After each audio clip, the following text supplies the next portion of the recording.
राजा ययाति की कथा। इस आश्चर्यजनक कथा को सुनकर सुमित्रानंदन बोले, हे प्रभु, ऐसे ही शाप की कोई और कथा हो तो सुनाइए।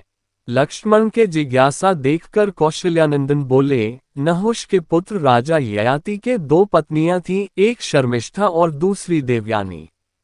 शर्मिष्ठा दैत्यकुल के वृषपवा की कन्या थी और देवयानी शुक्राचार्य की।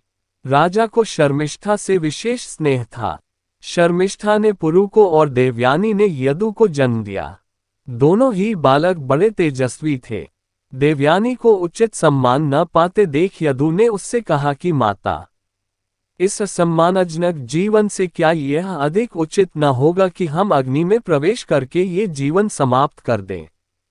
यदि तुम मेरी बात नहीं मानोगी तो भी मैं ये जीवन धारण नहीं करूंगा। पुत्र की यह बात सुनकर देवयानी ने सारी बातें अपने पिता भृगुनंदन शुक्राचार्य को बता दी और स्वयं भी जल मरने को तैयार हो गई। उसने कहा कि ययाति मेरा ही नहीं आपका भी अनादर करते हैं। इससे क्रोधित होकर शुक्राचार्य ने ययाति को लक्ष्य करके शाप दिया कि दुरात्म ने तुम्हारी अवस्था जराजीर्ण वृद्ध जैसी हो जाए, तुम बिल्कुल शिथिल हो जाओ। इस प्रकार शाप देकर वे मौन हो गए। इस शाप के फलस्वरूप राजा ययाति को ऐसी वृद्धावस्था ने आ घेरा जो दूसरे की युवावस्था से बदली जा सकती थी। ययाति ने यदु से अनुरोध किया कि तुम मुझे अपना यौवन देकर मेरी वृद्धावस्था ले लो।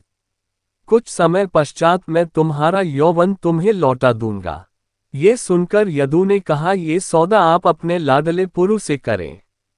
जब उन्होंने पुरु से यह बात कही तो पुरु ने राजा का अनुरोध सुनकर तत्काल वृद्धावस्था के बदले में अपना यौवन दे दिया। सहस्त्रों वर्षों तक यज्ञ आदि का अनुष्ठान करके उन्होंने पुरु को फिर उनका यौवन लौटा दिया और यदु को शाप दिया कि तुमने मेरी आज्ञा का उल्लंघन किया है, इसलिए तुम्हारी संतान राजा नहीं होगी। हे सौमित्र, ये सब प्राचीन आख्यान मैंने तुम्हें सुना दिया। अब हमें उसी प्रकार करना चाहिए जिससे हमें किसी प्रकार का कोई दोष न लगे। इसी भगवान की वीडियो देखने के लिए सब्सक्राइब करें चैनल को और बेल आइकॉन दबाएं।